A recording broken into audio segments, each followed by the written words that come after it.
j'espère que vous allez bien. Alors aujourd'hui, nous allons savoir pourquoi les femmes sont jugées comme étant faibles.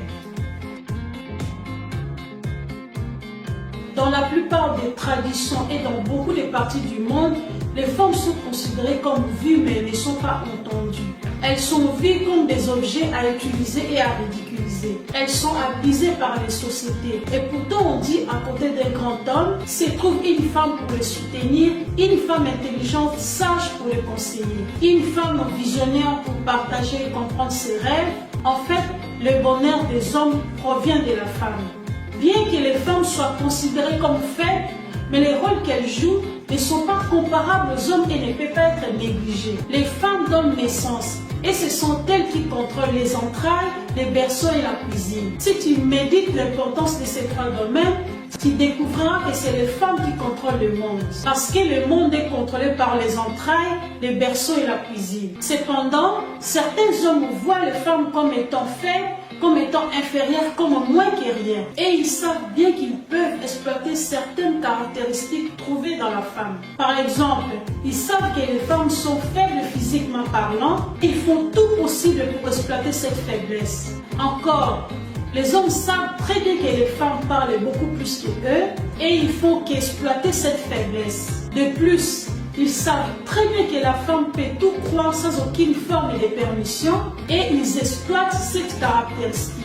Une fois de plus, l'on sait encore que les femmes sont simples, confiantes et faciles à impressionner, alors qu'ils en profitent toujours pour exploiter ces domaines de faiblesse. De nouveau, les hommes savent très bien que les femmes tombent facilement amoureuses de ce qu'elles attendent et ils profitent de faire des déclarations louangeuses complètement mensongères pour peut-être cacher un sentiment opposé. Il va prêcher le faux pour avoir le vrai car il veut juste jouer un rôle.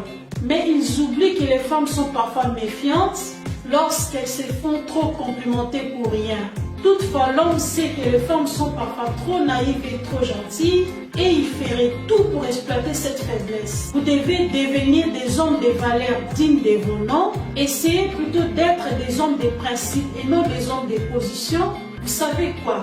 Un grand homme respectueux ne blesse jamais une femme. Exemple, vous pouvez avoir des disputes avec votre partenaire, même s'il est en colère, mais il n'abusera pas avec ses mots. Il saurait toujours vous respecter et il connaîtra toujours la ligne rouge. Il ne voudrait pas utiliser toutes ces cartes rouges pour vous coincer ou même pour vous blesser.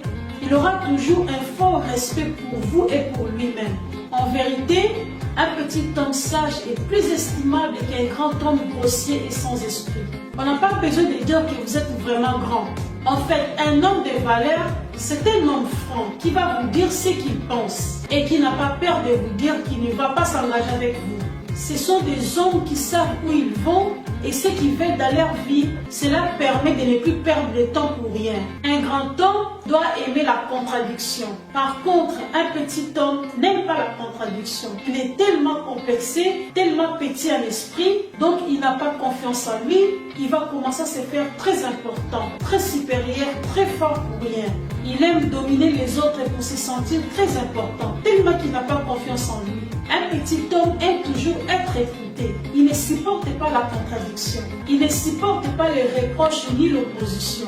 Lorsque quelqu'un est en désaccord avec son idée, il devient directement son ennemi. Parce qu'il ne savent pas convaincre et il amène tout dans la colère.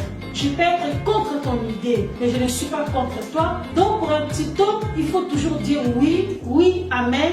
En outre, un leadership veut qu'il est dominé par son soi-disant leadership d'amour. Il s'impose pour rien. Parfois, il crie sans cause. Il aime s'éclater car par cette attitude qui se trouve très importante.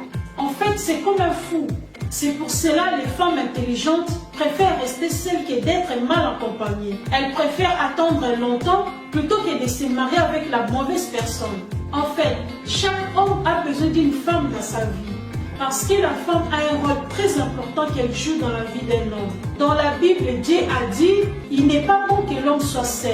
Je lui ferai une aide semblable à lui.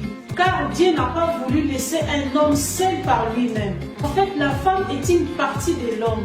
Elle était créée afin de combler les vides chez l'homme. Bien que les femmes soient toujours considérées comme faibles, mais les rôles qu'elles jouent ne peuvent pas être négligés. Vous savez que c'est la femme qui donne naissance, c'est elle qui contrôle les entrailles, les berceaux et la cuisine, et l'homme trouve le bonheur de l'aide chez la femme. Donc le mot aide semblable signifie une compagnie convenable, une protectrice, une défense. La femme est une conseillère de son mari. Elle est l'équilibre de son mari. Elle a été créée pour donner joie à son mari.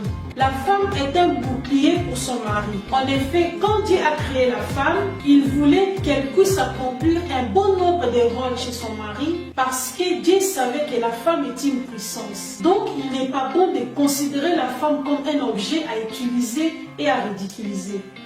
Voilà, c'est la fin de la vidéo. N'hésitez pas de vous abonner, de liker et de me laisser un petit commentaire. C'était le conseil d'une grande dame. Ciao!